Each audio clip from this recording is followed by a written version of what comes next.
Welcome back, everyone, to 03FM, 03FM, episode number 31. Yeah. Here's Jake. Once again, Hello, guys. we are sitting in different seats because today is a special episode. Very, very special episode. We have a great guest we've been talking about for so long. Okay, I really hope I don't stutter, guys. Here we go. Welcoming our first actual guest is Nyitray. Up and coming on TikTok, he creates lifestyle, mindset content, and has been able to accumulate over 300,000 followers on TikTok as of writing this, but it's actually 310 as of now. And he's helping his followers live a better life. Let's welcome the man that's living on the other side of fear, Nyitray. Woo! I wish we had like a. Yeah, I wish we had like a. Thank you. A fucking crowd to be clapping, Crowd. Get the dogs down here to just like hang their paws together. Yeah. But yeah. What's going on? Welcome. Thank you. Thank you for coming on. Yeah, thank you. I appreciate the offer. This is dope. This has been long awaited, actually, I think. I genuinely think you had like 100,000 followers when we first talked about it. Now you're at 310. How does that fucking feel? Like, that's like... No, it's something I can't really comprehend yet because it happened so fast. I don't know if you saw. I think I posted something about it. It took me 8 months to hit 100K. Yeah. Then a little less than 2 months to go from 100 to 200. And then 1 month and 1 day to go from 200 to 300. I remember seeing when you posted that and then I looked and you were already at like another milestone when you posted that. It's every time you refresh your page, you're moving up. Yeah. It's been crazy recently. I literally hit 250K on Monday.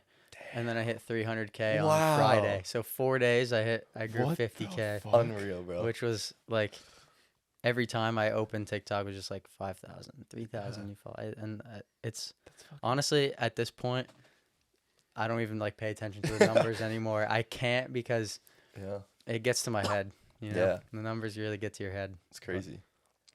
But hell yeah. We're like mad excited. Yeah. And it's weird because, all right, I guess we could give like a little backstory of us. Yeah, absolutely. So Nick and I met through mutual friend. Yeah. Right? Yeah. Through other Nick. Yeah. Because we would go to this gymnastics place to do flips and stuff. And then I met another Nick there. And then I met you through that Nick. And yeah, now we're here.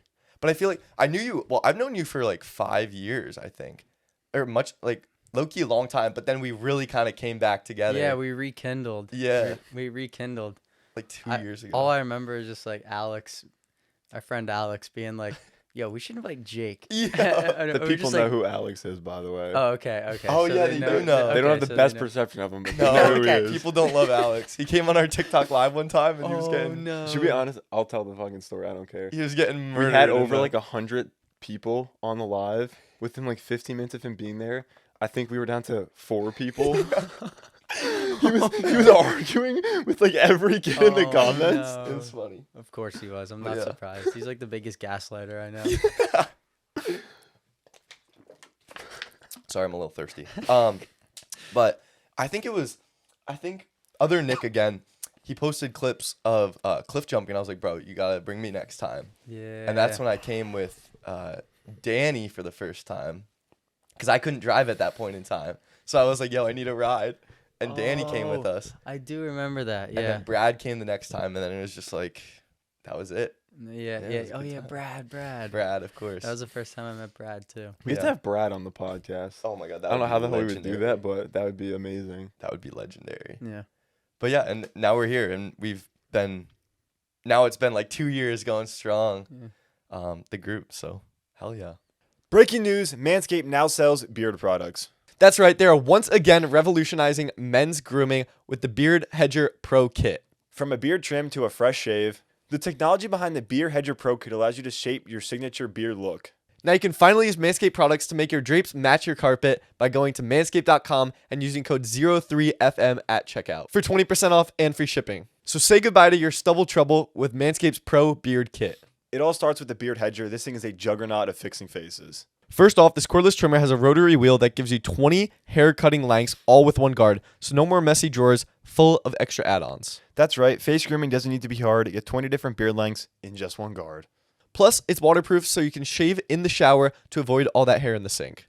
The titanium-coated T-blade is tough on hair but smooth on your face, leading to a single stroke efficiency. That brings satisfaction one stroke at a time. The Pro Beard Kit also comes with 3 free gifts: a beard brush, a comb, and scissors to ensure your beard is ready to impress. So get 20% off and free shipping at manscaped.com with code 03FM. That's 20% off and free shipping with code 03FM at manscaped.com. Check out. Manscaped Beard Hedger, one stroke, one guard, 20 different lengths. But dude, I don't know where to start. Like where I guess do we we just start? We have a Kinda- bunch of do you topics. kind of want to but- like explain yourself a little bit to the people? Like Just kind of kinda, who you are? Like my backstory. Yeah, in yeah, a yeah. way. Yeah, we did that with Um, Christian. That's a good idea. So more or less what I do, or like how I've gotten to where I am. A little bit of both. Right? Yeah. Okay. Whatever you feel like So saying. yeah, so right now I'm focusing on a lot of mindset, lifestyle content, kind of mindset motivation stuff to really, because I noticed there's a big problem, especially with the younger generation, of everybody just kind of mindlessly scrolling, consuming. Consumer culture is like the cancer of the new world. You know, Yep. people are scrolling on TikTok while watching TV. And every time a commercial goes on, you know, they go onto their phone, check their messages while they're eating potato chips and I don't know, fucking watching YouTube on their iPad, you know? So, Sounds all too it- familiar.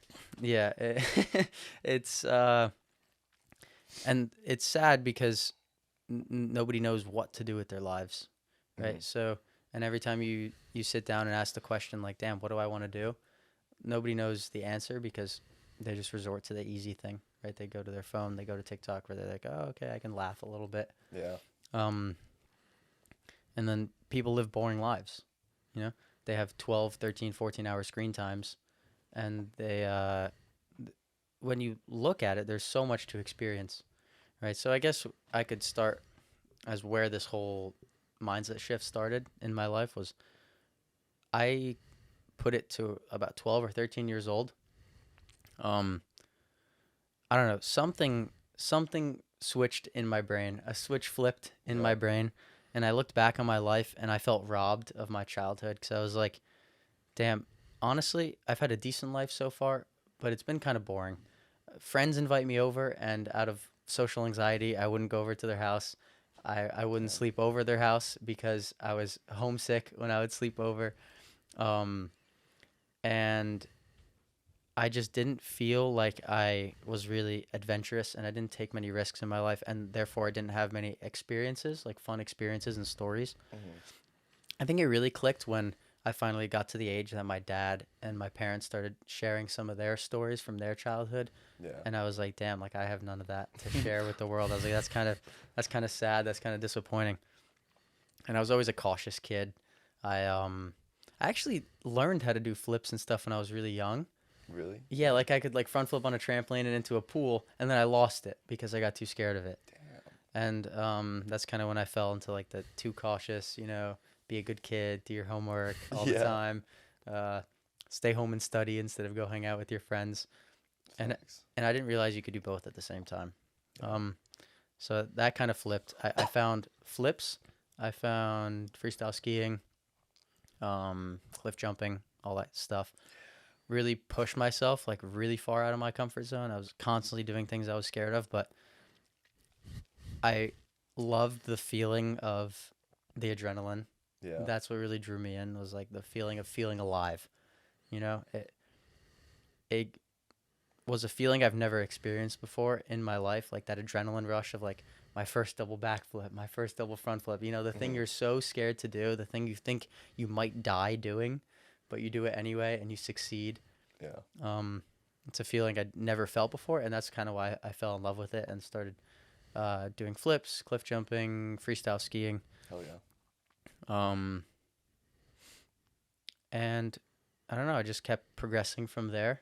Even did some like urban exploring, climbing shit, which I played with death far too often. At that point, I've come close to death doing that stuff a few times, and it's been scary. It's been very, very scary, but it's taught me a lot as well.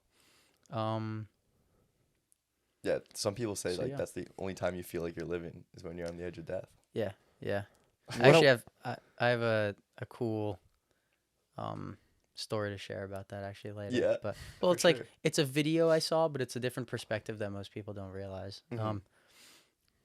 But yeah, I guess I took that from where I was, and I just kept questioning things. I was like, why am I told this is too risky? Why am I told I can't do this? Why am I told don't do that, you're gonna hurt yourself, right? Yeah. Started really contemplating my own death. I think that was the thing that really pushed me. Was like, one day I am going to be minutes, seconds from death, Yeah. right? And what am I going to be thinking in those minutes, in those seconds? And the feeling I didn't want to have was regret. If I looked back and said, "Damn, I was," am I allowed to curse on this podcast? Absolutely. I already did a few times. I Bro, curse Kevin like curses so 3 times every Okay. sentence I fucking say. Okay. So yeah, I was like, the last emotion I want to be feeling on my deathbed is like, damn, I was a fucking little bitch, you know? Yeah. And I didn't live my life. I didn't experience things because I was scared. I was scared of what people think about me. I listened to authorities too much. I didn't just fucking do whatever I wanted, think outside the box, you know? And that was my urgency. That was the driver in my life. And I really think I had a different perspective on life that a lot of people didn't, and I got to experience a lot of life that a lot of people don't get to experience, just because of the way I saw the world. And then, of course, I knew I was different in a way. Like, I saw things differently. And I knew I was pretty good at helping people just from friends I've helped, given advice to, talk to. Yeah. But I didn't know what I wanted to do with it, so I went to college anyway. Dropped out after a year because I was, literally like 2 months into college. I was like, fuck this, I don't want to be here. You know, I was like, I don't fit in. Everybody's the same. They drink 4 days a week. They don't want to do anything exciting. They don't plan to do anything exciting. They also have no idea what they want to do with their lives. But the problem is that they're sitting there and they're complacent with it. They don't know what they want to do with their lives. They know they're not where they want to be, but they're not doing anything about it. And that was something I couldn't stand, which is a primary reason I left as well.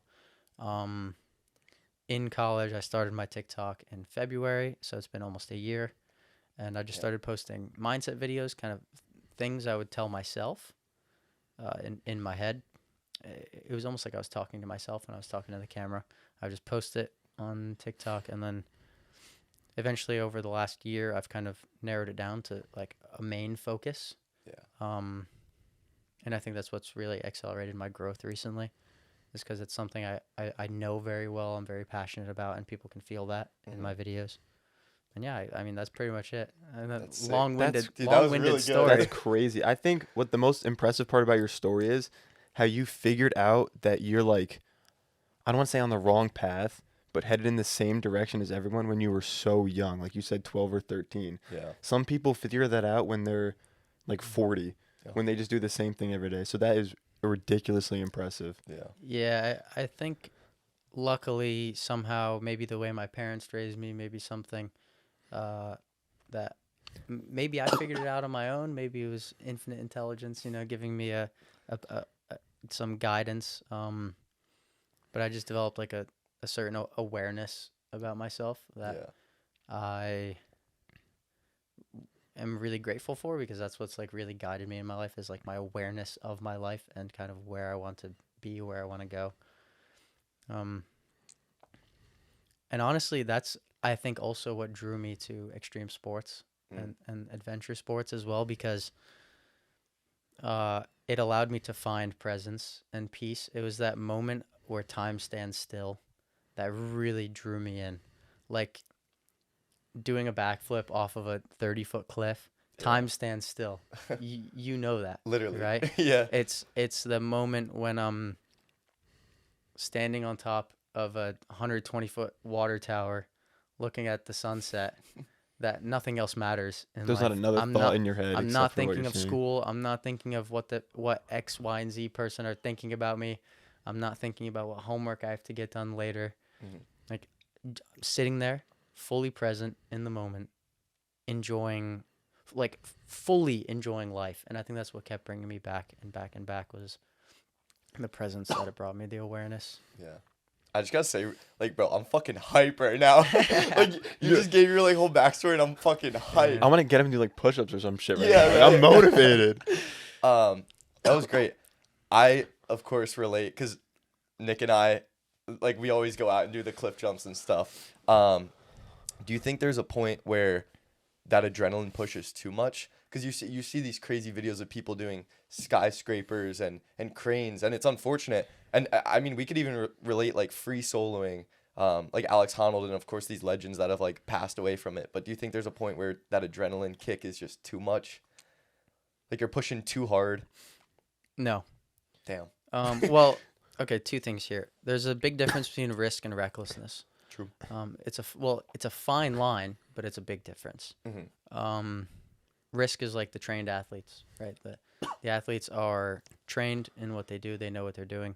Obviously, freak accidents happen all the time. Yeah. I think it's actually one of the most noble things you can do to die doing something you love, right? So these people that die rock climbing, base jumping, skydiving, whatever, it's probably like the best way they could go out. That's probably the best way they can imagine to leave this earth.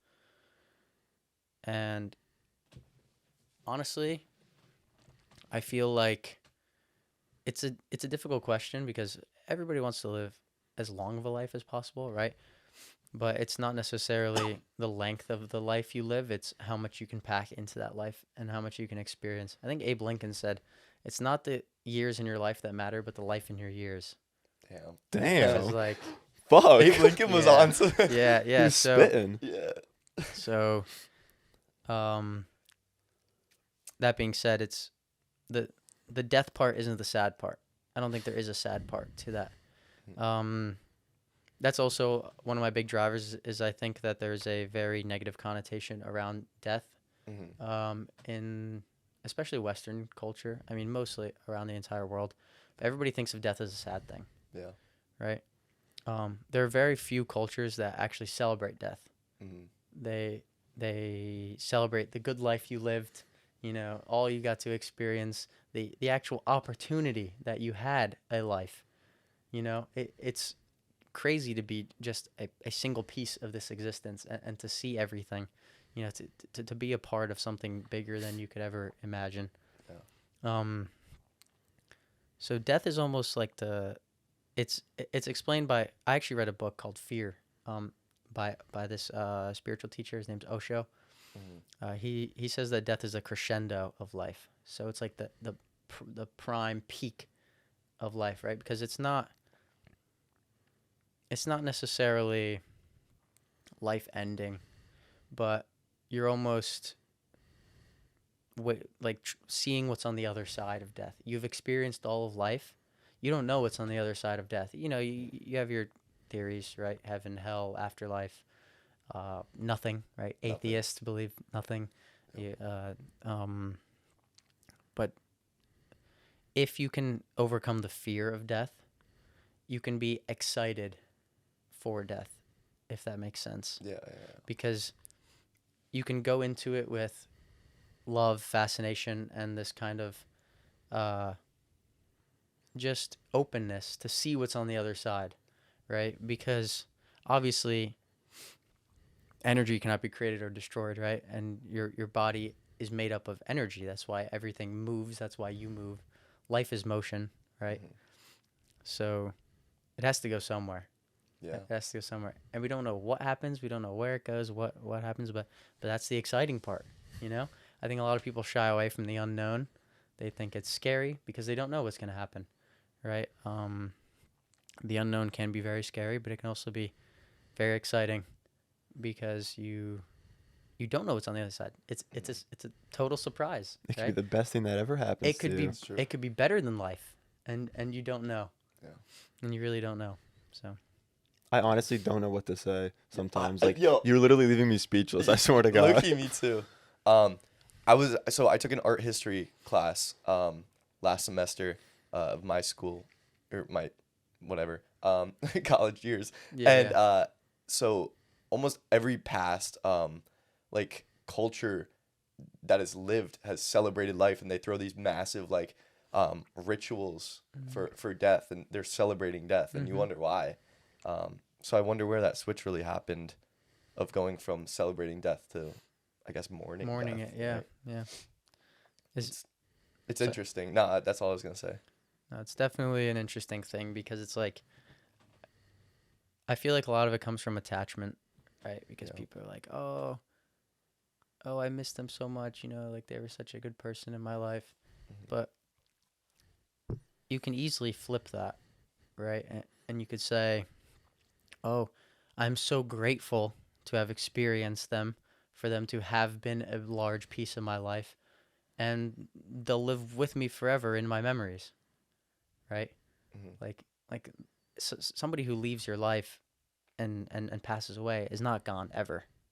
They're always in your head. Memories are one of the best gifts a human has.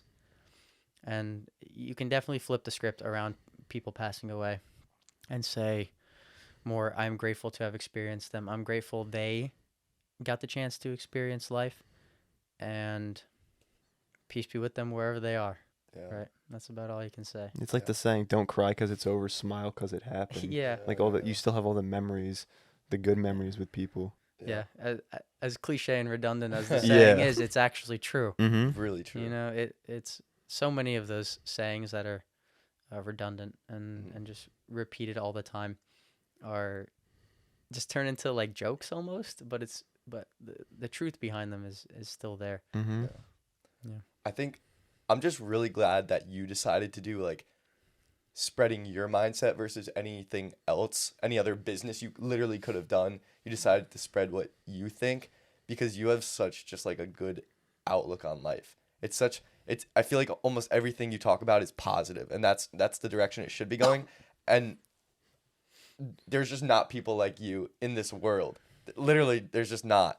So I'm glad you're like spreading what you believe is right, and 310,000 other people think so.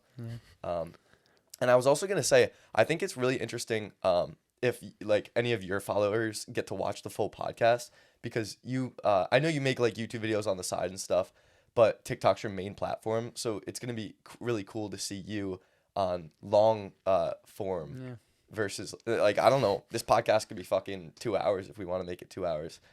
So it's really gonna be cool to see you on this podcast versus like seeing like minute-long clips. It's really cool. Yeah, I have thought about that actually, because my followers only know me from 30 to 45-second videos. Maybe maximum 2 minutes. Maximum 2 minutes. I try to make all my videos 45 seconds, which is like all you get is 45 seconds of me each time. Yeah. People don't get the 10-minute explanation of my life story on TikTok. Do you think it's gonna be interesting to, like, do you think you're gonna get any like feedback, from this? Like, wow, this is a crazy take. Like, now that they get to really, like, you really get to open up and say, like, you can put in the filler stuff that you want to say. You get to explain the full thing. I guess you can do that on TikTok, with short form content, but it's just, I don't know, it's interesting. I don't know. I mean, depends who watches it, of course, right? Yeah. But yeah, it definitely gives me a lot more room for explanation. Yeah. I like TikTok because it pushes me to be concise with everything and not ramble about stuff that doesn't matter. But yeah, sometimes there's stuff I like to add into videos that I think is important, but I don't get the chance to because it just makes the video too long. So yeah, it'll definitely be good for people who want more from me. You know. They get the full uncensored version of you, the lengthy uncut one. Wait, what? What? Anyway, I was gonna say, are you trying to move to any more platforms beyond TikTok and grow a bigger following on that? Because I know like Instagram, you're starting to Instagram and YouTube. Instagram and YouTube. Yeah, I think that's where most of my audience is. Okay. At first, I was like, oh, I gotta expand, and I was like, I gotta go TikTok, Instagram, YouTube, Twitter. Yeah. I was like, LinkedIn? And I was like, LinkedIn. Facebook? Facebook. Yeah. And I was like, hold on a second. Where's my audience? I was like, they're on TikTok, they're on Instagram, they're on YouTube. I was like, those are the three I'm going to try to focus on. Because I've heard just way too many stories of people focusing on one platform, and it's kind of scary because it could just be gone tomorrow, you know what I mean? And everything you've worked so hard on is just like out the door. So I think like, expanding out is definitely something to do. And I know I mean, you've done a lot. I know you have something coming out in February. Well, I know you have, it's separate from the mailing list, right? Yeah. You have that weekly. That's sick. Mm-hmm. Fucking go do that. People watching better go do that, bro. Yeah. But you want to talk on that? Yeah, sure. So it's my first like real one-on-one experience. For a while, I was selling like one-on-one calls and just like if people wanted to have me as like their mentor, I guess you could say. Yeah. They could sign up for that, but I never really made it specific. It was always just kind of whatever you want, we'll talk about whatever you want. So nobody was really interested in it because I wasn't solving anybody's problems. I wasn't actually helping people on something specific that I have expertise in, that I can actually talk about and help them with. So now that I've gotten like really clear and I've really narrowed down on what I want to focus on, which is like the living an extraordinary life, adventure, fun, travel, and then like focusing on how to do that, which is by mostly overcoming your fears and building a freedom oriented mindset. So I'm kind of trying to condense that all into one little package. Everything I know about it is going to be in there, and it's just going to be like just me explaining the stuff, giving all the tools, all the tips, all the tricks people need to change their perspective, change their mindset, really flip the script on their life, as well as one-on-one time with me, talking, going over issues, problems, that kind of stuff. That's awesome. I'll be signing up. Yo. Yo, you join like a one-on-one and it's just me in the call. Could you imagine? Jake, you could hop on a call with me anytime you'd like. Let's go. For free. No charge. Yeah, let's go. That's nice of you. I'd charge his ass. I know you would, though. But yeah, that's sick. I'm really excited for that. When's that coming out? I mean, low-key plug. I don't know if anyone... Come promo. February 15th. Yeah. If I get it done on time. I got like 20-something days. I have so much fucking work to do, but... Yeah, bro. You'll We're get grinding. it We're grinding. Yeah. for sure. By the way, I also just wanted to say, Kevin and I, before you came, we were like going over our topic list, and I don't think we've talked about one of our topics We yet. both had like there was like 6 questions or something like that Jake had. I had the same fucking 6. So, but I don't think we've said We haven't touched on one of the Yeah. topics yet. So this is like great. We're like really, you're killing it, dude. Thank you. I'm surprised you haven't started something like this, like a podcast or just like where you sit down and talk, because you're amazing at it. Yeah, I've thought about it. It's definitely crossed my mind. It's something on my to-do list, I think, for the future, to keep building my brand as well once I get some experience under my belt with like helping people and whatnot. Mm-hmm. I think that one of my next steps is really going to be trying to talk to people who have similar mindsets, similar experiences, really get their perspective and kind of use that to build upon mine and then deliver more value to the people who I'm trying to help. That's definitely on my to-do list. Yeah. That's one thing that's like I really respect about what you're creating is that you're providing value. I think maybe 1 out of 30 TikToks provide value. You know what I mean? I think it's less than that. Like 1 out of 100. It maybe. probably is. And what you're creating is valuable too. Like people might scroll past your video, or like they might watch it, scroll past it, but like what you're like saying is genuinely valuable information that people can extract and put into their own lives to make their lives better. It's just sad people don't take the initiative to. You know what I mean? Yeah. So. Yeah, that's why I'm trying to be that extra little push people need. Yeah. A lot of people know they have it inside them. Most people have it in them. They just fall victim to social conditioning and social pressures, I guess you could say, and they don't allow themselves to express their true self. So hopefully that's my goal, is I could be that little push. Yeah. Did you want to? Yeah, you can go real quick. I was just gonna say, have you ever had anybody reach out and be like, yo, you fucking like changed my life or something like that? Or even like smaller things? Yeah, I get a decent amount of DMs. Wow. I probably respond to like 5, 6, 7 DMs a day Really? for like the past Wow. couple months. Dude, So that's awesome. I mean, it's not like a lot, but it's a lot of people reaching out to me with questions, or they're just reaching out to say like, dude, thank you for your content. Like, you've had a big impact on my life. Like, thank you. How does that feel? Like, that's gotta feel crazy. Yeah, it feels good. Put a feels nice good. smile on your face. Yeah, Oh, but for sure. it's weird because I know it feels good. Like, I know I'm doing something right.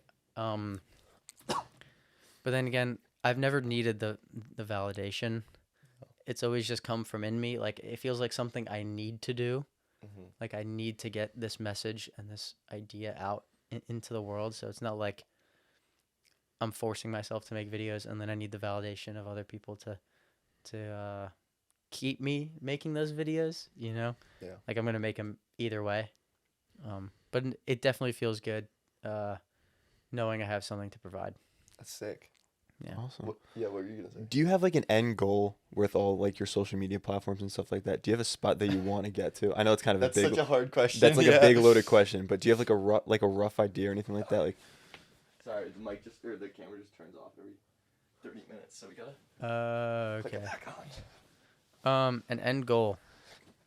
Not necessarily. okay. I don't really have a destination in mind.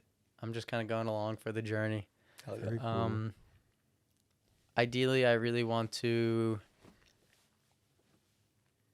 I guess after I'm like done or ready to move on to something bigger than just what I can provide, I want to find ways to collaborate with other people and find and really expand the amount of people I can help. So it's not just people who want to get over their fears, right? I can collaborate with somebody else helping a group of people who want to be more confident, and somebody else helping people who want to make more money online, and somebody else who is helping people learn how to meditate and Yeah, that's tap dope. into their like more spiritual existence, you know, and kind of get all these people together into one. And that's my main idea, is to find a central location for people to get all their basic growth needs in one place. Dude, that's like y'all are gonna take over the world. If you find 10 people who like you, bro, that's gonna be A dangerous group of yeah, things. You can do whatever the will be a fuck you dangerous want. group. But that's sick. I think that's like really cool. Thank you. That you're looking to explore that way. Are you already doing that now? Because I know you said that's your end goal, but like I mean, I've thought about Imagine. ideas. Okay. Am I working on it right now? No, because it's not a priority right now. yeah. That's 5-10 years down the Yeah. line, you know. I already have a lot on my plate. So Yeah. I got to focus on the steps that are going to get me into a position where I can execute that. Mm-hmm. Cool. I guess we could finally jump into our topic list now. I have Okay. one question that I want to hit. Do you make your bed in the morning? Because that's like the main thing for Yes. people. You do? Yeah. Okay. That's why I I figured. mean, it takes me like 30 seconds, a minute, but I just like fluff my pillows and like make sure that the sheets are like nice and even on my bed, and that's Mhm. about it. I just have one cover. Like, I don't like tuck it in. And stuff. Yeah. You know, you iron the whole feel, bed yeah, across. I feel like when you make something like that too complicated, then you're just not going to end up doing it. You know, it has to be something easy that you actually put like a little bit of effort into, and then that's how you stick with it. Yeah. But Yeah, because Kevin, I know you were a big make your bed. In the You don't morning make guy. your bed, right? Fuck no. You're failing I the gotta first task of the I day. know. I know. I really do. It's funny. I sent Nick a video, and remember we were texting about this. It was like 5 things you could do in the morning to make, I don't know, just to be like more productive. And yeah, it was a good video. I don't think make your bed was one of them, but like it was like put your phone in the other room or something like that. But yeah, I do not make my bed. I really should. I got it. honestly, the only thing that keeps me making my bed is getting into a made bed at night. Yeah. That's It's less the satisfaction of like, oh, nice, I finished the first task of the day, and it's more like looking at my bed at like 10:30 at night and being like, damn, I am fucking tired, and then and it's all nicely made, and I just get excited to fucking crawl in and fall asleep. Yeah. I forget who I heard it from, but they said that's the 2 reasons. You complete the first task of the day, then you're setting yourself up for a better day. Mhm. And if you have a really miserable fucking day, you can go to bed in a made bed that's just waiting for you. Yeah. I think like, yeah, it's good to get into like a nice made bed, but I also think it's beyond that conceptually, because you're also like you said, you're kind of really starting your day off. And if you can do that one little task for, I don't know, 30 days in a row, then you already built a pretty good habit, and that's Yeah. already a better step in life. Yeah. I think one big thing as well is just like keeping your environment clean, and I think making your bed is one of those things. Mhm. They say your environment is like a direct reflection of your mind. Yep. So like if your mind is a mess, if your thoughts are all over the place, your room is going to be like guaranteed. Look around your room, you're going to have shit on the floor, you're going to have things are going to be out of place, clothes are going to be not in your hamper, dirty clothes are just going to be thrown on the ground. And then you start kind of cleaning up, you put things in their place. You keep your environment clean, and then things in your brain just kind of start to organize. Yeah. So I know you said this was like when we were first talking, you talked about screen time. Some people have like 13, 14 hours. Yeah. First off, fucking nuts. If you have 13 or 14 hours, there's something wrong with you, low key. So beyond unhealthy. And I even think my numbers right now are pretty bad. But I wanted to ask you, because you actually had a video recently do really well on TikTok about screen time, or kind of about, you kind of covered the idea of screen time. What's your screen time? Typically, just because it depends on the amount of work I'm doing on my phone. Mm-hmm. Um, I was also going to mention, yeah, it can vary, because if you're using it, like you said, I know a while ago, you said you use TikTok as a tool, not as a channel for consumption. yeah. It's different. You know what I mean? So that's like purposefully using your phone, although it, it's still reads it as screen time, Yeah, of yeah. course. So like, here's the thing: my screen time is gonna be different than a high school kid, Yeah. right? Because a high school kid could actually have a million better things to do, like paying attention in school, hanging out with friends, and like and doing homework, right? But me, who's like an actual creator, I'm posting, I'm responding to comments, I'm uploading videos. Usually, it'll probably be about 4 hours. I'm actually trying to lower it as well, because that's still not. I still want to get that as low as possible. But yeah, 4 hours.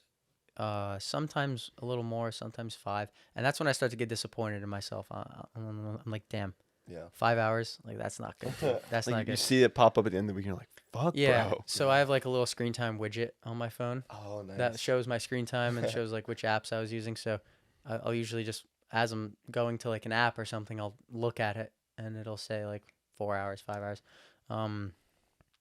But when I'm not at home, when I'm not working on TikTok, when I'm not posting videos, when I'm just like on vacation doing something fun, I will check my screen time, and sometimes it'll be under an hour. That is crazy. I've checked my screen time at the end of the day.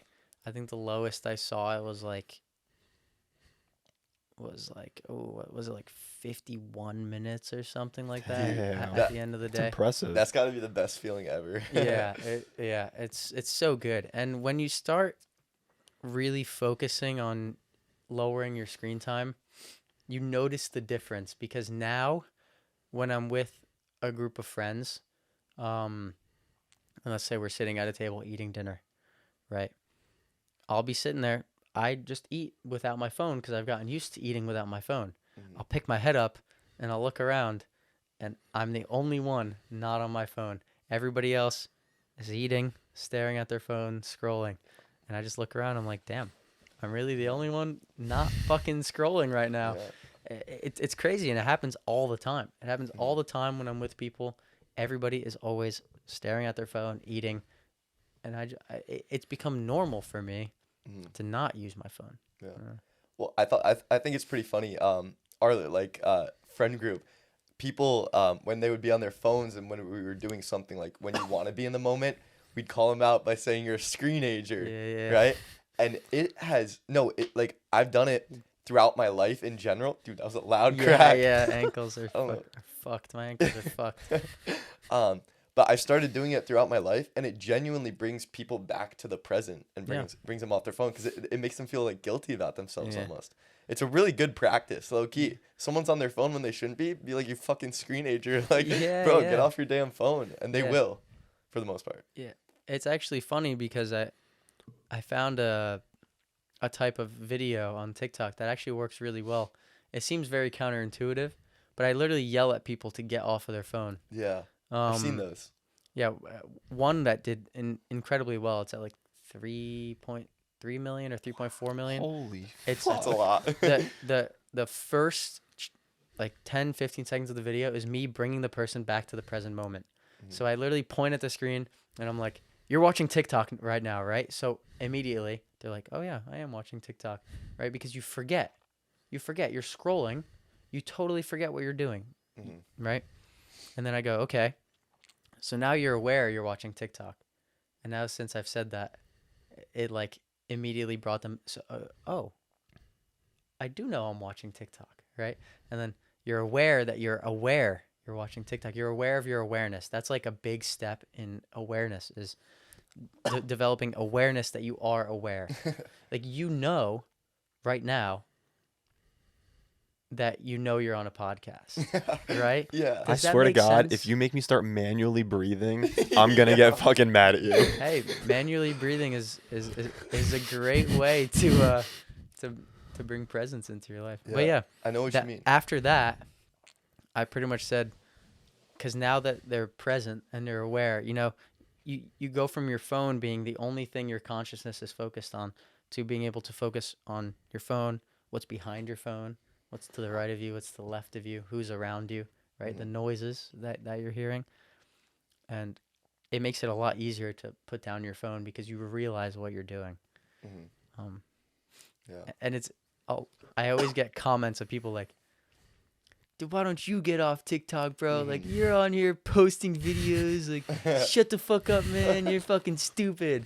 And I'm just like, okay, like, beta, you didn't understand the message. You didn't understand People the are so message. fucking stupid. Like, we'll be live, and someone will join and be like, "Look at these two fucking kids wasting their time on TikTok live." Like, and you're wasting your time scrolling through Yeah, TikTok yeah. live. It's like, Who- what the fuck?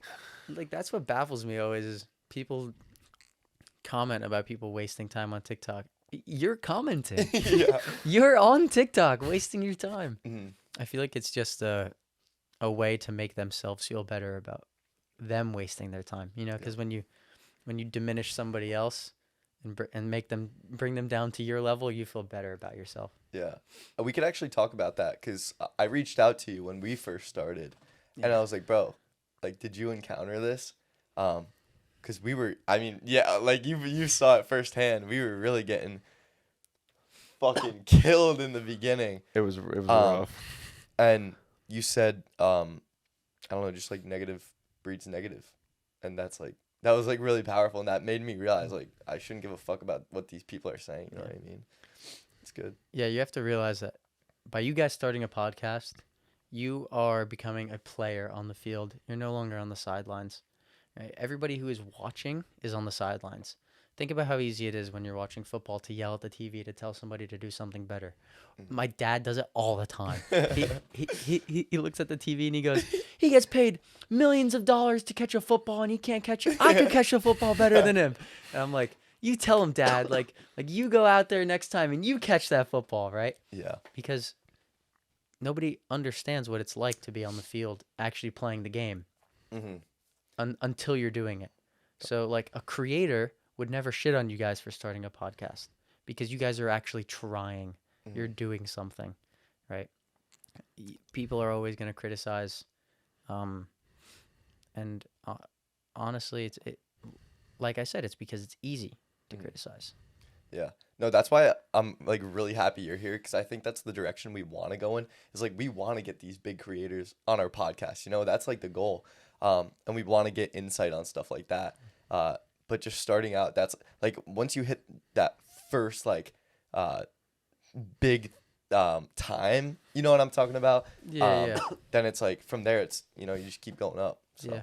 And like I said, attention is attention, right? Yeah. So even though people were joking on your podcast, like making fun of whatever you were doing, attention's attention. Yeah.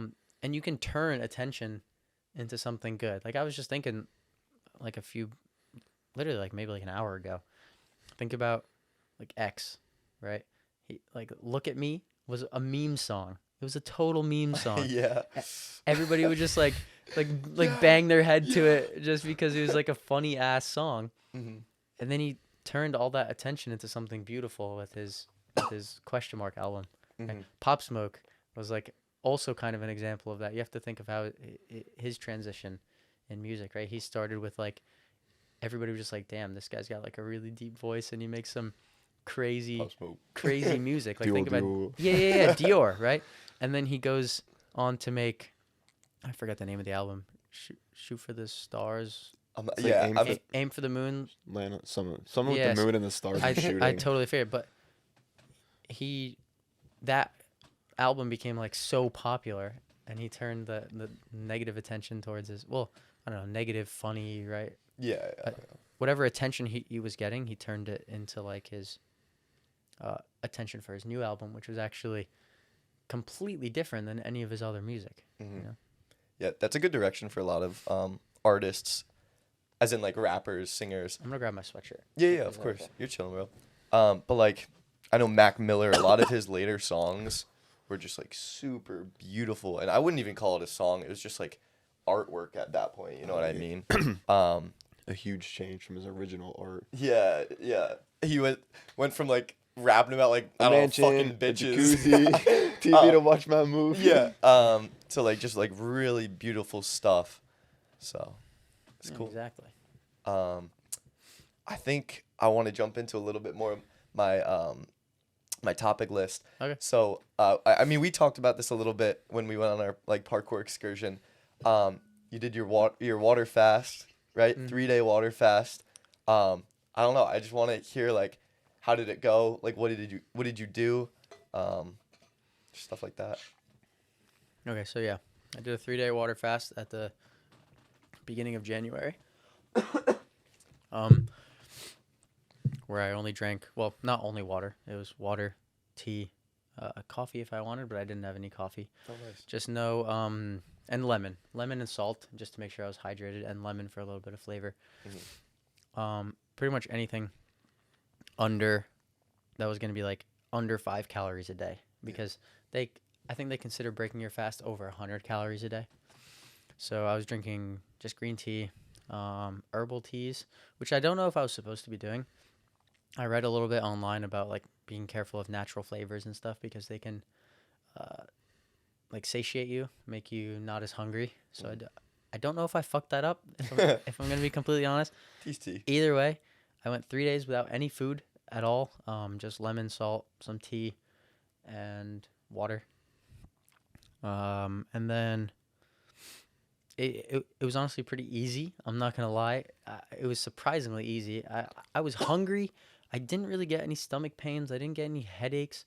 I did feel a little weak, jittery at points, where I think my body was using adrenaline to keep me awake and running. Yeah. But then the first meal I had after 3 days was chicken soup. My mom made it homemade. Oh. It was the best chicken noodle soup I've ever eaten in my entire life. No cap. Yeah. Like I have never tasted anything better in my entire life. I could taste every individual spice that she put into the soup. I swear to God. I was like, celery, onion. Like this was on a different level. It was actually phenomenal. Yeah. The gratitude for food was through the roof. Mm-hmm. Through the roof. Dude. Yeah, that's like, I don't know. I can't imagine that first bite. Bro probably took that bite just like the most insane thing. And it was weird because it wasn't like I was rushing to eat. Like the bowl was there and I was like, oh my God, I gotta eat. Like I sat there and I stared at it for a second. I was like, wow, like this is gonna be awesome. And I just like sat there for like a minute, just like looking at the soup. It's like, yeah. Like hyping it up. Like, yeah, literally. Yeah. And finally I was just like nice and slowly took my first sip. It was awesome. I'm because I'm not gonna lie, you're a different breed. You just are. So You're him. You're him. I like. I don't think you're the average person. So my thought, like, if I were to do this water fast, I wonder how it would go for me. Because I genuinely think like you just have one of the strongest mindsets ever. Like you can do anything you want, and you can make it happen. But I think I'm just curious about like what the average person, like, would you try it, Kevin? Yeah, You I would try try it. I actually thought about trying it after you did it. Yeah, I did too. debated it, You but I know inspired I me. wouldn't, because I feel like my stomach would just like fuck itself over. But Yeah. And I feel like most of I mean, more so America. Like, you go to Europe and you sit down at dinner and they give you a fucking fourth of the portion that America does. But so more so America. But I guess around the world, like, way too many people have an unhealthy relationship with food and they don't understand that. So Huge. it's, yeah. Huge is your Bad. relationship with food. My parents were saying yesterday, because I was like talking to them about food Mhm. and how I'm trying to stay away from certain things, and they were like, "What's the point of life if you're not gonna enjoy it?" I was like, "Okay, if all I did was eat food that tasted good because I enjoyed it, all I would eat was fucking Oreos and Lay's potato chips, right?" Yeah. But that's not the relationship you have to have with food. Of course, your food should be delicious. Your food is delicious for a reason, so you eat it, right? If your food tasted bad, you wouldn't eat it. But the bigger aspect of food is energy. It is fuel. It is there to keep you alive, to help you build muscle, to give you energy for not only today but for tomorrow. Yeah. Right? And you're not supposed to feel sluggish and tired after you eat a big meal. You're just not. Like, if you eat a meal and you stop before you're full, like you stop at like 70-80% full, you're going to feel a lot lighter. You're going to feel a lot lighter. You're going to have a lot more energy, and you're not going to crash as hard. You're not going to feel like you want to take a nap. Mhm. And I think focusing on just the nutrition of the food, the energy it's going to give you, as well as trying to make things tasty. Yeah. You have to find a balance of like all three. Yeah, I think that's one thing people really struggle with is that, like, oh, I'm going on a diet. I'm gonna eat fucking celery and these bland ass salads. Like, bro, you don't have to do that. I like when quarantine first started. That was one of my biggest like focuses, was trying to make this like really good food, but while keeping it healthy. Because I had the time, you know what I mean, and like I was making all these really, really great things, and it was like the best things I've ever had in my life, and it was good, you know what I mean? Yeah. And I think that like once they want to make a change and they get over that mindset of wanting to eat healthy while still making it tasty, once you're beyond eating fucking wings and pizza every day, it'll come naturally that like you'll start to like healthier foods more. You know what I mean? Yeah, I think it's very simple. Yeah. Eat real food. Yeah. If it comes from a factory, don't eat it. It's really that simple. Like, the earth has everything you need to survive. You don't need science lab Doritos, Yeah. right? You don't need marshmallows, right? You just don't. That's such a good example. You just don't. No, you don't. You really don't. And if you just narrow it down to simple foods that you can pronounce and the least ingredients possible, then that's the key. Mhm. That's the key. Good ingredients as you can find, and as few ingredients as you can find. Like ground beef, and has one ingredient. An Impossible Burger has like 15 ingredients you can't pronounce, right? Yeah. That's why it's an Impossible Burger. Because it's impossible to pronounce anything on the nutrition label. And That's funny. it's crazy because people switch to these diets of real food. Their acne clears up, eczema goes away, they have more energy. They lose weight. People lose weight eating ground beef, butter, eggs, because they don't realize that all the other crap they were eating was actually causing them to gain weight, when if you just eat things like butter and milk and cheese and meat, along with like fruits, maybe some vegetables, maybe basic carbs like potatoes and rice, like you're not gonna gain weight. Yeah. It's actually crazy. There's a compound in butter, stearic acid. It signals to your fat cells to shrink in size. Damn. So eating butter actually That's causes you to insane. lose weight, Damn. and people don't realize that. It's like butter is criminalized Dude. in the modern world. We could get fucking deep into butter, bro. There was way too many people that That was worded a little weird. we could get way too deep into this because, bro, there was, you know that it's so good it's not butter, or like what's that fucking brand? Yeah, yeah. That It's, oh my god. you I know what I'm talking exactly what you're about, talking though. about. Because the people I follow shit on it all the time. Yeah. um. I totally forgot. Oh what my it's- god, I forget the name. Yeah, but there's this brand. It's like it's so good. You'd think it's butter, or so, it's like something Yeah, like that. I gotta So, look yeah, it up. but look now. it up. I gotta look it up. You talk. So, they're like I've been seeing this way too much. It's in my apartment at school because one of my roommates eats it. It's I don't know. It's just everywhere, right? I see it everywhere, and I think I was talking to my girlfriend about it, and I don't know why I said girlfriend. Like you both know Lauren. Yeah. I guess She's it's my just- cousin, so Yeah, it's not. At least we don't think so. Anyway, I just see it everywhere, and the crazy thing is, most people think it's butter. That's scary. Yeah. I would hope, like the people that I've talked to about it, which is actually quite a few, think it's butter. I'm like, that's not real butter. It's made from these like fucking seed oils or whatever, Yeah. like vegetable oil. Just insane to me. Yeah. I'm like, you should not be eating that. The brand is I can't believe it's not butter. That's it. And it's yeah. like, yeah, I can't either, right? I can't believe it either Yeah. because it's not. It's not. But yeah, it's crazy that people think that's better for you.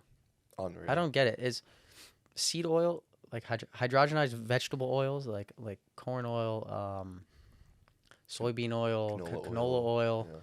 Yeah. They're all the same shit, right? Mhm. Sunflower seed oil, safflower oil. Yep. It's machine lubricant.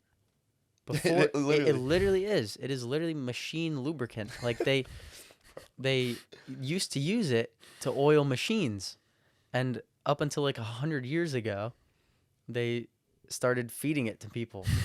Why? I don't know how. I don't know. But it's crazy because you look before that point. I mean, don't quote me on this. I'm not a fucking professional, right? But from what I've seen, you look before that point, and there's very, very, very low obesity.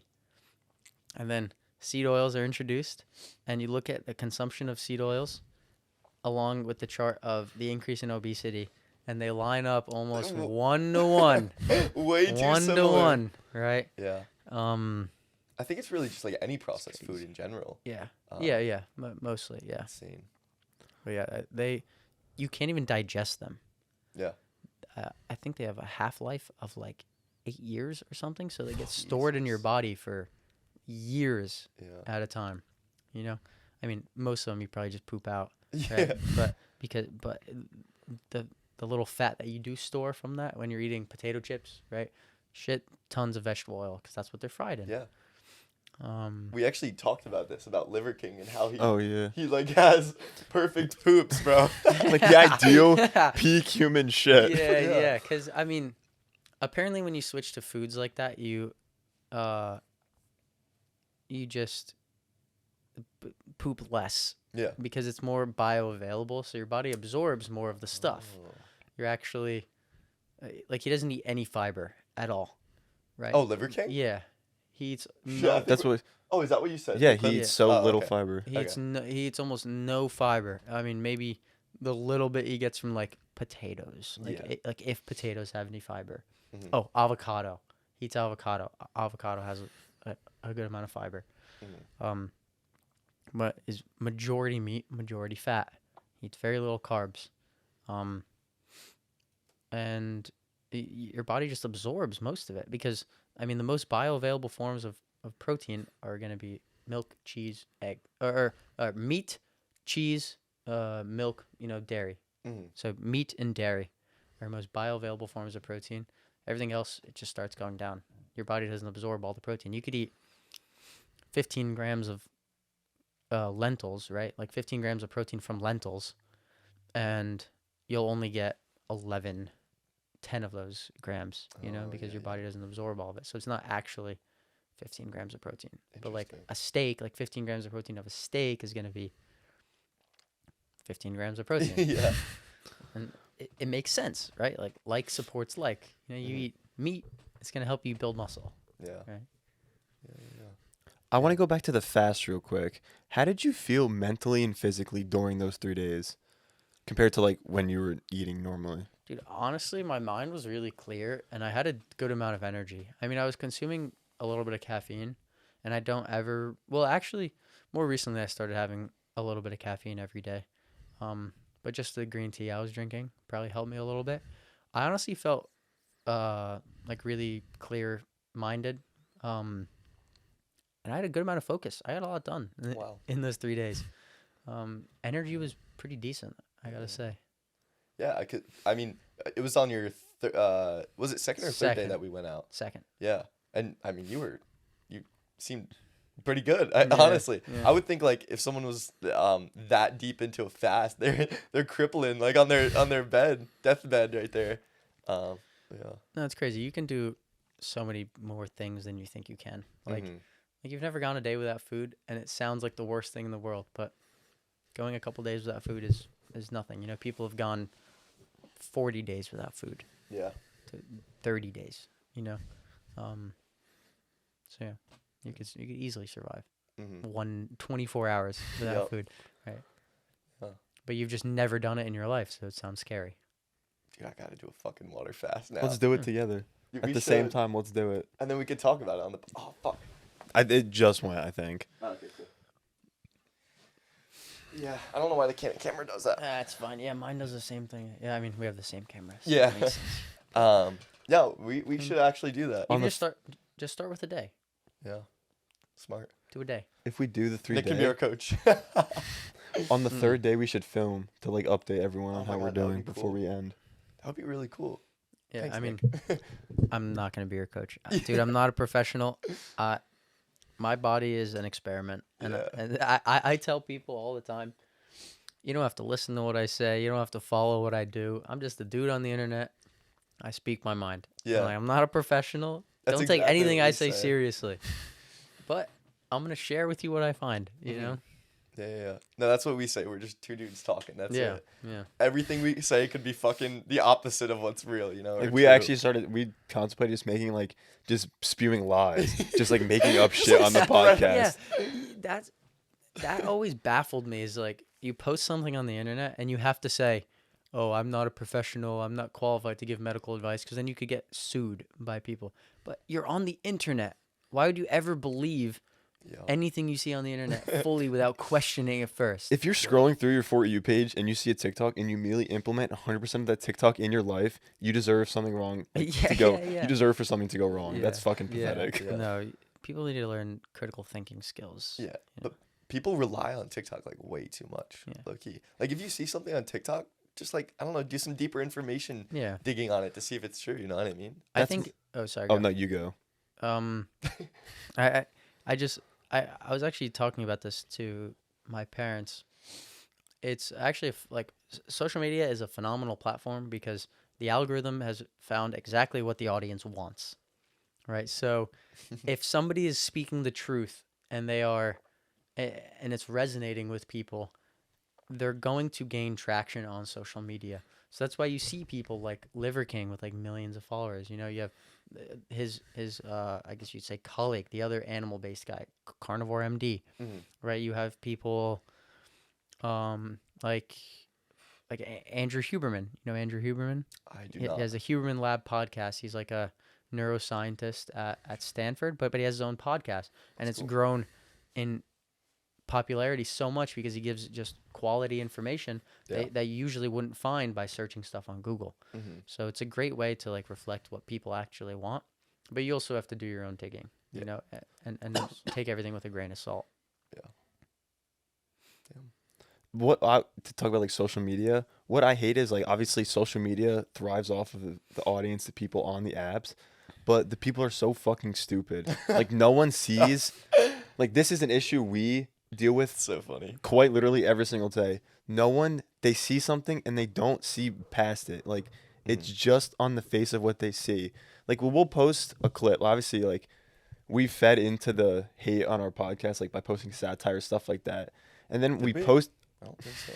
We've never done that. No, we didn't. We'll post like a satire clip and then people still like make fun of it and they don't see the satire part of the clip and it's like, are you fucking stupid? It's almost like embarrassing to the person.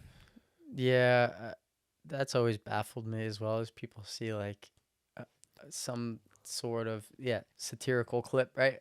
And you go in the comments, people actually believe it's real. It's like, dude, do you really not see that this clip is like totally staged and made up? Yeah. Is it that difficult for people to judge what's genuine and what's not? Because that's a scary idea.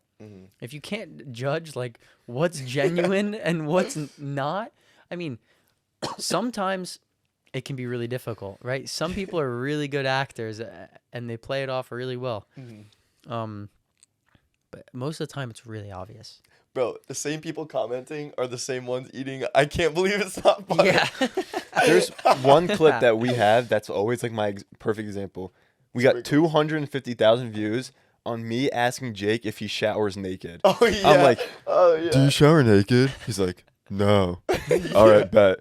And then people are hating on, like, are you fucking, like, come on, bro. Oh my God. Mad funny. They don't see that. Yeah, but I mean, I think like social media is low key like a playground. It's literally like we're just having fun. Yeah. That's all it's really about, you know. Exactly.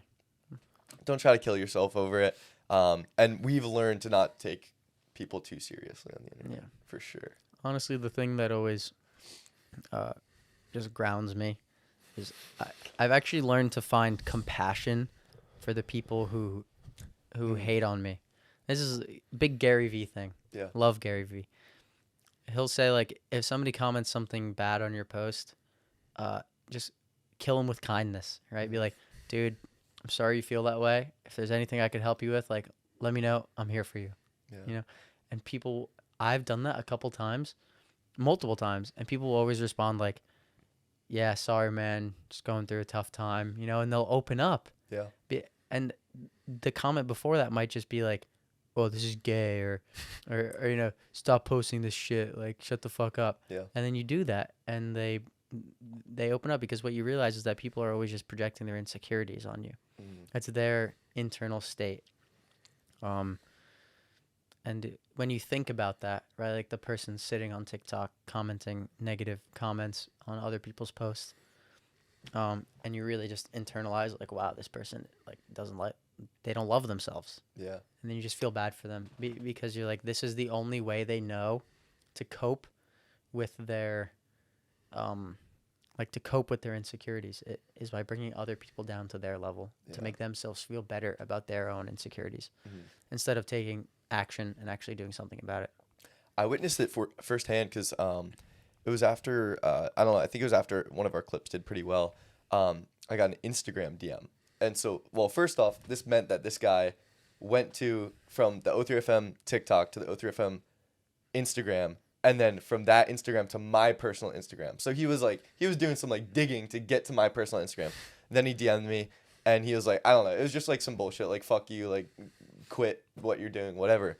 And I sent him back like a paragraph about what you said, because you actually told me that when we talked about it a while ago. And I literally just like, bro, like, I'm sorry, like, whatever's happening in your life. I should read it. It's really good. Okay. And he responded back. He was like, oh yeah, sorry, man. Like, and it's just crazy to see that people will change up that quickly.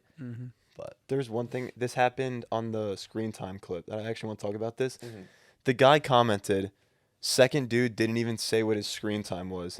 The clip, he does say it, and it's literally subtitled when Jake says it.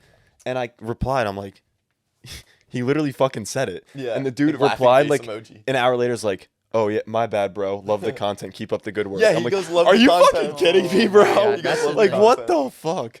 It's usually people like that feel safe because they're behind a screen. Yep. Right? And the moment they get called out, they start shaking like a leaf, right? And they can't handle the pressure anymore. They're like, oh my God, they actually responded to me. You know? and that's when they start to feel bad about their actions, because they don't realize it in the moment, because they're safe behind a screen and they don't realize what they're doing. And then you call them out on it. And then that's when they actually become aware of what they're doing. Yeah. It's also the same people. Like, you click on I don't know if this has ever happened to you, but if I click on someone who's hating, you go on their profile, 0 posts, maybe like 1 follower. Some they follow like kid in the 5,000, but they have no connection to anything. It's just like a burner account. It has no relation to their actual life, because people feel the need to get on social media and just like criticize and get. I guess that's almost like a way to push anger and hate out of them. You know? Yeah, 99% of the people's profiles that I click on that are posting hate have nothing. Okay, no hate for anyone that like is interested in any of these, but it's always one of like four things. It's either I see nothing, I see anime videos, Fortnite videos, or Roblox videos. Yeah. Spot on. And Sometimes there's like sports highlights. If Oh, it's like sometimes sports highlights. that's like fifth a one, rough fifth one. one, sports. Yeah. Yeah, and they're all sitting at like 6 views. Yeah. And it's like, well, I'm actually out here trying to help people, and all you can focus on is how my head is square. Yeah. And it's like, I know my head is a cube. You don't have to tell me. Bro, that Focus hairline. on the video. Focus on the video. Bro, why is Chewbacca sitting at the set Yo, right now? chill. Someone said that Someone recently. didn't even say. They said something about why are his Chewbacca. legs so hairy, bro? Chill. You had your sweatshirt pulled into here. It's like, bro's arm is so hairy. It looks like his sweatshirt's long. Yeah, bro. sleeve. They said it looked like I was wearing a sweatshirt because of the hair. Oh my god. There's like, Fucked, there's like the common trend. It's like, oh, this is so podcast and the fire emojis. yeah, And one kid commented that, and we replied on the O3FM account, and he's like, yeah, honestly, I don't hate you guys at all. I just wanted top comment, and I wanted to get a lot of likes. Yeah. Well, I actually did an experiment with one of my friends. So I told one of my roommates, I go, bro, I'm going to tell you when I'm going to post a TikTok on our account, and I want you to go write, this is the podcast ever, and some fire emojis. And he did it, and we did it for like a week or two straight. I think it was maybe 10 out of the 14 videos, he had top comment every single fucking time. Every single time. And it's literally just because the first one that comments that comment will blow up. Oh my god. There's Isn't that actually one insane? time yeah. I Fucking did that. insane. I made another account. Oh yeah, this kid. This is crazy. fucking hilarious. I commented, it's like I made fun of Jake on the second account or whatever, and Jake didn't even know. It got like 1,000 likes, Yeah. and then Jake replied to the video with the Not knowing clip, it was him. like going back to the hate. And he didn't even fucking know it was me. Yeah. Oh my god. So That's funny. hilarious. But That's the yeah. thing is most of the likes it gets are probably people not hating. They just think it's kind of funny. Exactly. You know, like I scroll through your comments sometimes. I'll see like people are creative. Oh, people. You know, they're- people are creative, and it's honestly kind of funny to like when I see it. It's just the comments that you know are targeted with like direct hate and anger towards your podcast that just are just like, dude, come on, what are you doing? The other ones, you can laugh at, chuckle at, move on with your life, not really worry about it. You know, like Yeah. like bro, this is a podcast, or I don't know. Like I don't know. Some people put some damn creative stuff on there for sure. There's some really good ones that are genuinely good, and we get a good laugh out of them. Yeah. But one of the things, like we haven't like there was one point when we were getting like consistently like really good views back to back to back, and it was just like killing it. But I low-key think like we've gotten better, and we don't get as many comments. That's what I said that like a So- couple months ago. Like we've actually improved as a podcast. Therefore, our numbers have taken a little bit of a hit because there isn't as much to make fun of. Like if you watch some of our first clips, they're No, they they're were kinda- pretty fucking they're shitty. a little Like bit. I would make fun of them too. Dude, that's how it's gonna be with everything. The first time you do something is always gonna be the hardest, right? You're always gonna be the worst at it. I remember posting my first video. Obviously, like my first like 5 or 6, the TikTok tried to push out, so they got like a few hundred views.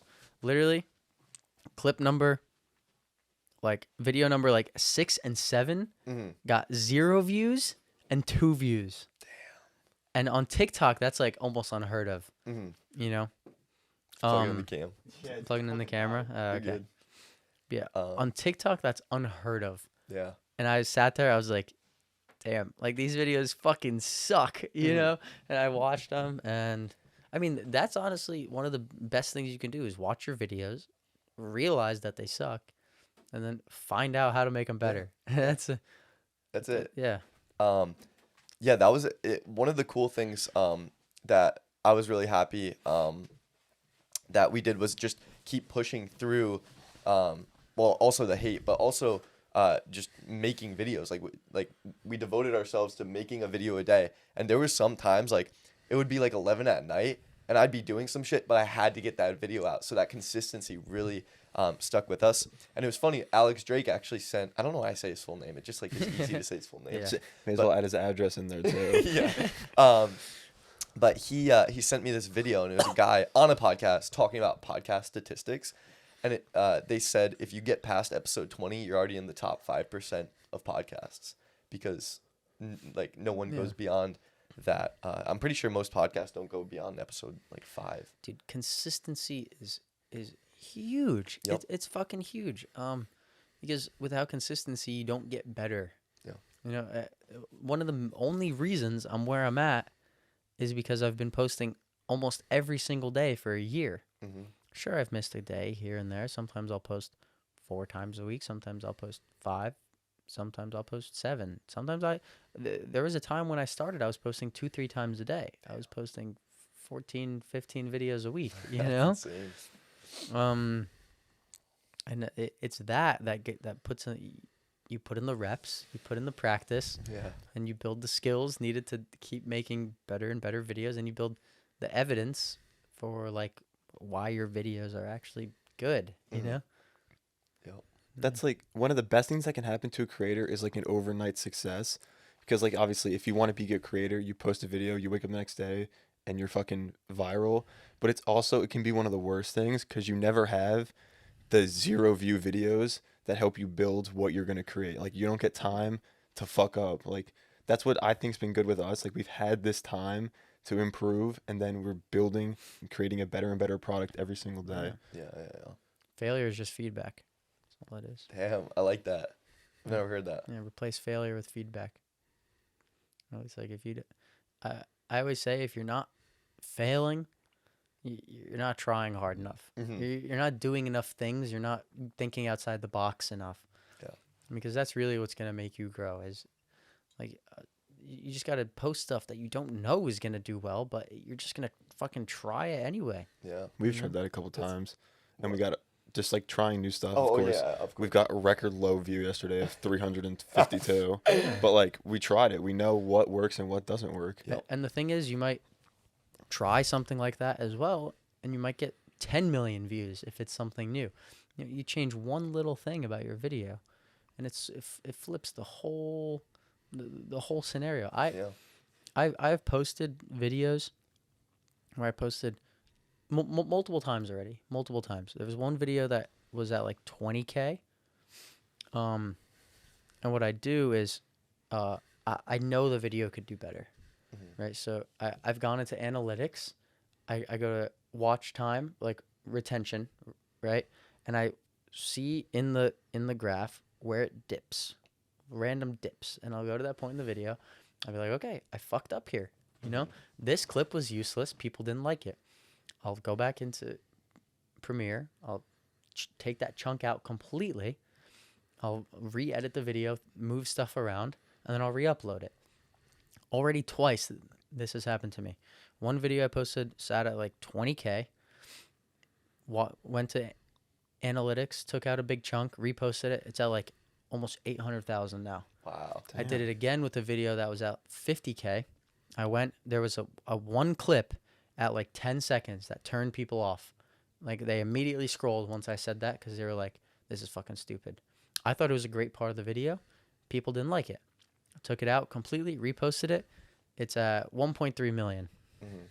So That's fucking insane. One 5-second clip at the beginning of my video stopped my video from surpassing 50K. Yeah. You know, and now it's at, I don't know what the multiplier is for 50 to 1.4 million. A Yeah. fuck ton. 10, Yeah. 10x, A even lot. more. It's like 20, 30. Yeah. So I mean, from that, I'm getting that you're a big like analytics guy because like, I've seen these podcasts with Mr. Beast, right, and he apparently like studies that stuff. And so I tried it like a little bit myself, and it's really interesting to see when people are clicking on the video, and also like on YouTube especially, like thumbnails and titles, how much like even just the tiniest little minor details change things. It's really interesting, but it kind of makes me a little weary sometimes because when you're posting stuff that's gonna do good, sometimes it's not always what you want to post and what you enjoy posting. So it's hard to find that medium, you know what I mean? Because I feel like most creators' end goals are make enough, like, make content that people are gonna like, make a lot of money, and then continue out and make content that they're gonna enjoy making. You know what I mean? Yeah. So I don't. It's hard to find that in between sometimes. I Yeah. feel A like. lot of people get caught in the bubble of only making what the people want. Like Yeah. they fucking hate what they're producing, but they need to produce it. Yeah. Yeah, it's a balance. Like I use my analytics to make my videos better. Like I'm already making something I want to make, Mm-hmm. right? And then I go into analytics and I see and I use that as a marker for finding places where I fucked up, right? Yep. So like I just go through, if people are dropping off, I'll watch the clip and I'll realize, I'll be like, yeah, you know what? I did fuck up at this part. I didn't need this in the video at all. Yeah. And I'll take it out. So I'm using it to improve my videos and actually Good. benefit me. Mm-hmm. But yeah, there's also a fine line between finding what people like and what you like to produce. Mm-hmm. Because I mean, what you like to produce might not always be what the people like. And I think there needs to be a mutual exchange. That's the reason social media works, right? It's a mutual exchange. You enjoy making the content and people like what you make. That's the reason it works. Yeah. And without that mutual exchange, there's nothing there. Yeah. But yeah, Mr. Beast, I watched a bunch of his like podcast interviews. I studied his videos. I studied his style. I even I watched this one video like 3 or 4 times where he just talks about how he learned the YouTube algorithm, and there's so much valuable stuff in there that I actually use. He's He's a mad fucking- individual. a He's genius. Yeah, he really is. Hyper obsessed is the word he used, Yeah. Mhm. Yeah. which is a level you have to be at if you want to get to 100 million subscribers on YouTube. Yeah. You have to be Not anyone's hyper gonna do that. obsessed. You know, you Yep. can't be working a second job and posting a video here and there. Mhm. You know, every single day, most hours of your day have to be dedicated to that. The one thing I really like about Mr. Beast, go into the sweatshirt there. He's never comfortable, man. He's always improving. He just keeps going, and he always shout out Seek Discomfort. I don't know if it's covered by the mic. There. Nah, there it is. Shout out Mr. Beast though, man. He's just unreal. Be careful. Jake mentioned Seek Discomfort one time and got fucking ridiculed. Did I? It's Oh like, this yeah. fucking yeah, queer, yeah. bro. No, they're a really cool group. Yes, Theory's awesome. Yeah. Yes. No, but yeah, Mr. Beast is always doing crazy shit, dude. It's like crazy Did you stuff. just get like buried alive for like 50 hours. 50? Bro, what are you doing? He stayed in a coffin for 50 Do you know his friends almost hours. killed him because they shot off fireworks on the ground above him, and the fumes from the firework almost went into like his oxygen tube into the golf. Oh, I saw that. Yeah, I did see that. I did Almost see that. killed him. Insane. Dude, I saw one of his recent videos. He like went to Antarctica Oh Yeah. yeah. for like 48 or 50 hours as well. 50 hours. They like He likes 50. yeah. It's I mean, he knows what numbers look good. Exactly. Even like 50, his 100. thumbnails, it's Um, like 50 hours in Antarctica, and the thumbnail's like hour 27. He's like dying. Yeah, it's like, He's- Yeah, It's so yeah. perfect. But it's crazy. You don't realize how much prep and planning goes into that. Like they had to buy all the gear, learn all the techniques, because you can't just go to Antarctica hell no. and just like wear a bunch of sweatshirts and jackets and hope you're gonna be good. You know, Cross your fingers. like they probably had to get trained for this. It was probably months of planning. Yeah. And what's crazy is he's planning these videos months in advance while Y- putting out other content Oh already. my Insane. god. Like his How do you videos manage take like all that? months to edit alone Yeah. because they go through. I think he said he had one video that's been re-edited 13 times because he just doesn't like how it's being made because he knows it's not going to do well, so they just keep re-editing it. Like, Yeah. imagine editing a video 13 fucking times while building the fucking Squid Game set, getting trained for Antarctica, and being in a coffin underground. Well, of course he has help. He has a massive team, yeah. massive editing team, massive, I'm assuming, creative team, all that. But still, he's like the fucking guy. yeah. He's the mastermind. He's him, bro. He knows YouTube better than the creator of YouTube knows Yeah, YouTube. I was about to The say robots that make the algorithm, he knows it better than them. Yeah, that. yeah. He does.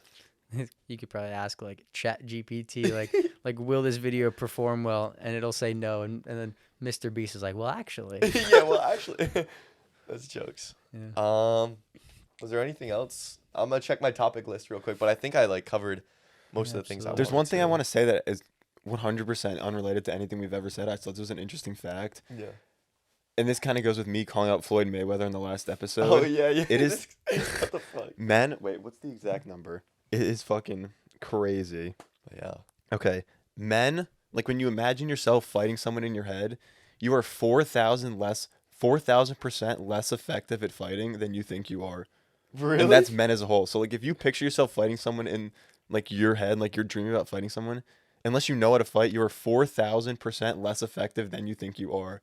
Bro. It's like if you're in your head like you're like Dude, I believe that because I feel like everybody thinks if they got into a fight they'd win Mhm. until you're actually in a fight.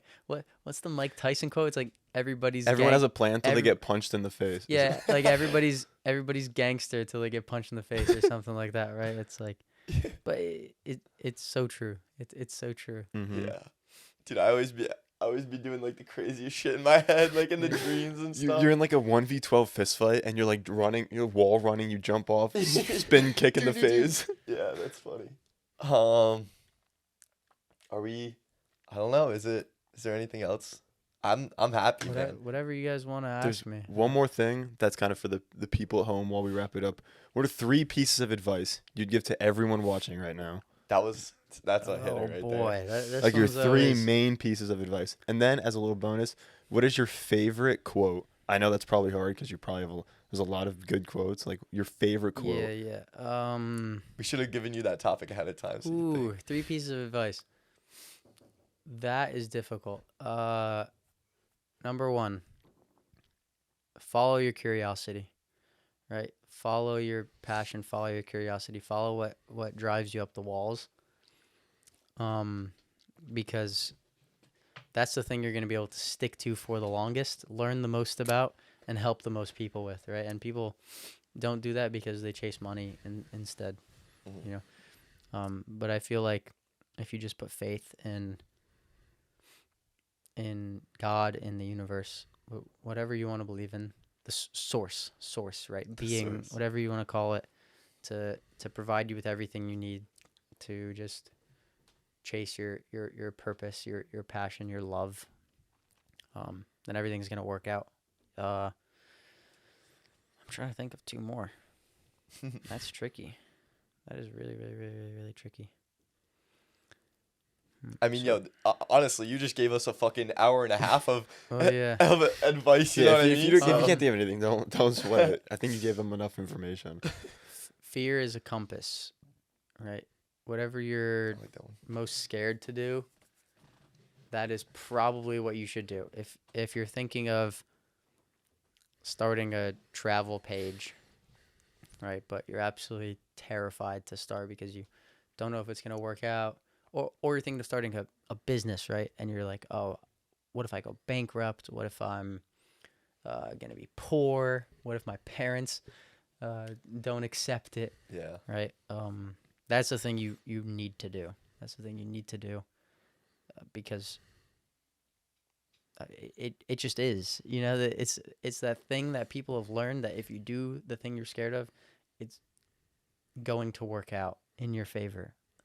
So fear is a compass. Follow your curiosity, as well as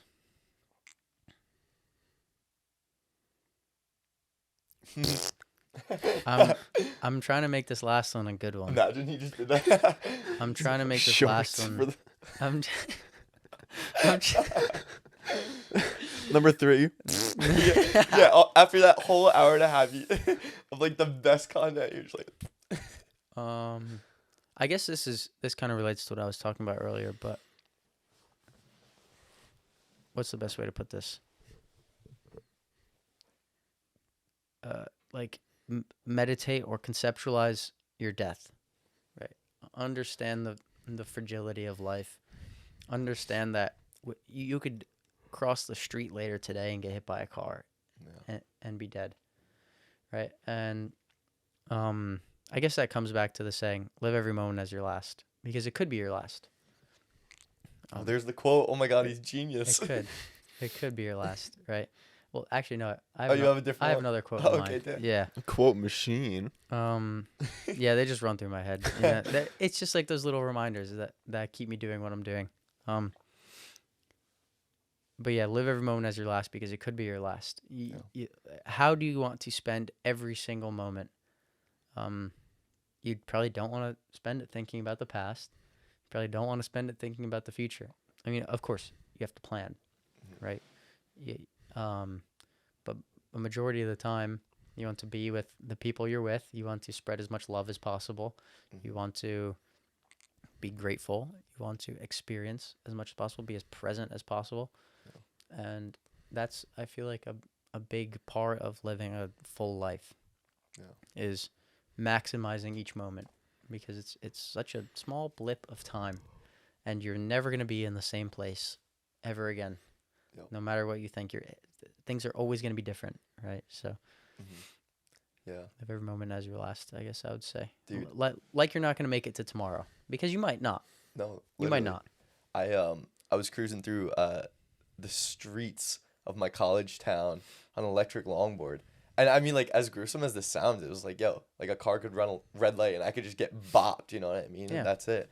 So it's like, did I leave an impact on the world? You know what I mean? Yeah. Like, what It's am like I going to leave behind? your life's a book. Is it going to be worth reading when it ends?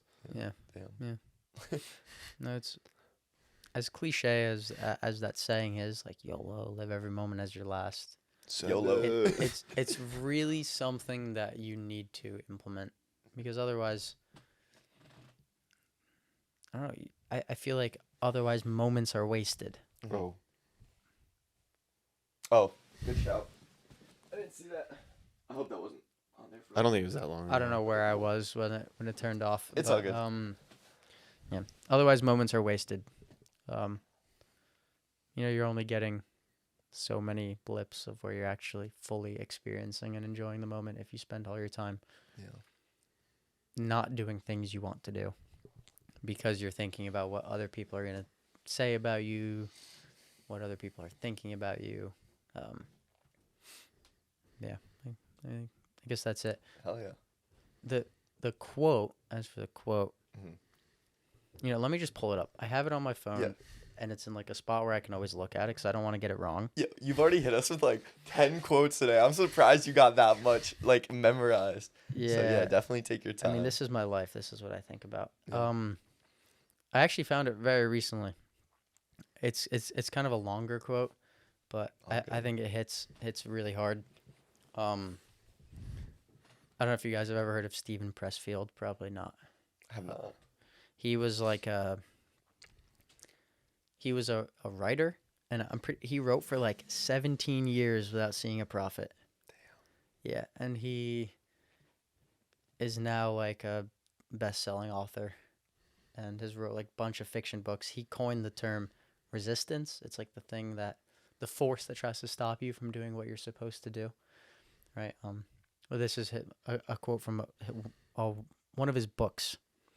The quote is, "The paradox seems to be, as Socrates demonstrated long ago, that the truly free individual is free only to the extent of his own self-mastery, while those who will not govern themselves are condemned to find masters to govern them." Damn. So That's a fire quote. you're only free to the extent of your self-mastery. Yeah. And that includes all parts of your life,